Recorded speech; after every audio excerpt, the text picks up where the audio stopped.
to enjoy fully, turn off the lights and put on some headphones.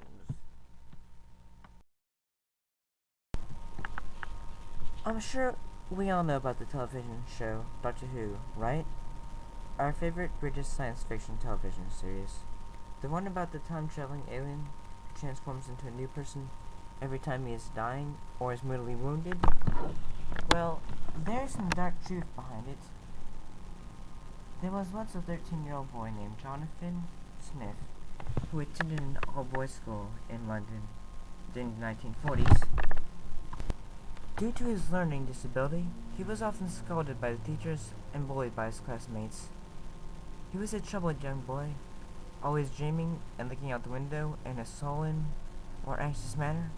When he was walking home from school one day, he was mugged by some of his classmates from his school. They beat him up badly, and he was left unconscious in the streets. When he woke up a few hours later, he noticed several artifacts of his were stolen. This included his backpack and his shoes. He noticed that while he was out, he gained cuts and scrapes on his arms and legs, as well as a black eye and a gruesome bloody nose. When he got back home, his mother scolded him for getting into a fight, and she refused to listen when he attempted to explain that he was mugged. His father had been killed while fighting in World War II, so he only had one parent. That night, Jonathan changed from a depressed, tormented boy into a cold-blooded killer. The next day, one of the boys who had mugged him was found dead in his room, his throat slit. Jonathan was tired of being bullied and beaten by all around him, so he decided that it would happen no more. He would kill all who had tormented him. He decided not to go to school that day and go to the park instead by himself. Surprisingly, the boys from his school showed up at the park, and hearing about their friend's murder, they assumed it was him who had killed him. They tried to kill Jonathan, and they strangled and choked him, but he fought back, and the boys were found dead hours later, suffering the same fate as the previous boy who had been murdered. When Jonathan faked being sick to avoid going to school one day, his teacher, Mr. Hartnell, was suspicious of him and decided to go to his house to talk to his mother.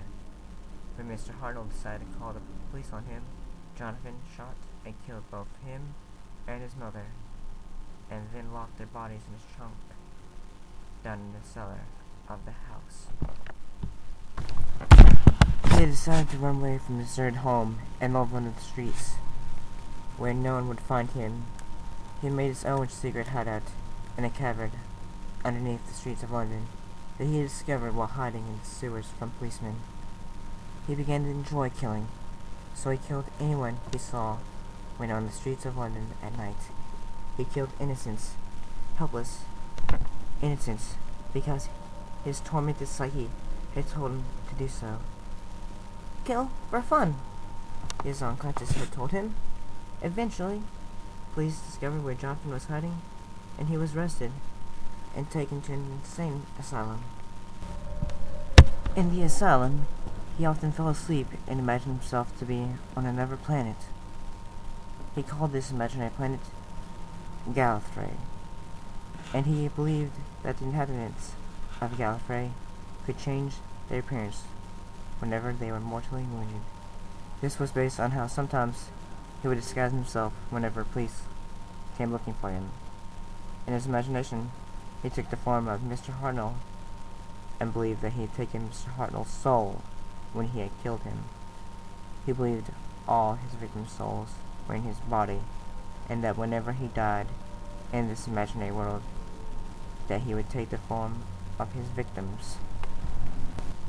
14 years later, in 1962, a television producer named Sidney Newman visited the asylum where Jonathan was imprisoned to help the children there.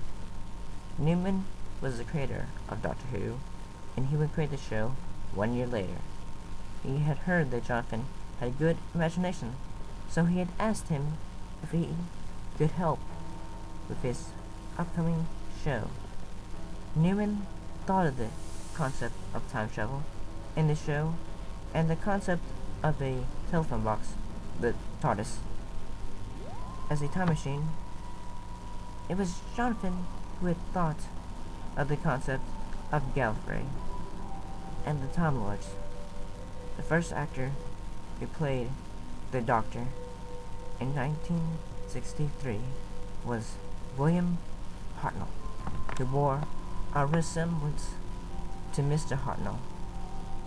Jonathan wanted the Doctor to be just like his imagination, to look like his victims. It was based on Jonathan's personality before he became a killer. The concept of regeneration, when a Time Lord changed their appearance, will not be introduced until 1966. By that time, he was still helping Newman come up with ideas for the show.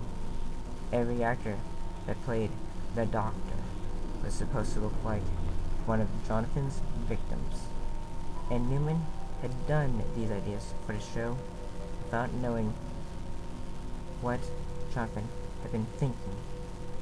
The dialogues were based on the boys that bullied Jonathan, and the concept of their toilet plunger-like guns was based on a time when Jonathan was at school. His bullies had chased him with a toilet plunger to make other children laugh at him. Also, the Doctor's alias, John Smith, is a reference to Jonathan Smith. Jonathan committed suicide in 1974, but Newman kept using all of his ideas. He kept Jonathan's sketches in a folder and used them for Doctor Who episodes. In the present day, Newman is deceased, but his folder with Jonathan's sketches is still used. Each and every incarnation of the Doctor is based on his victims. They just hired someone to look like his victims to play the Doctor.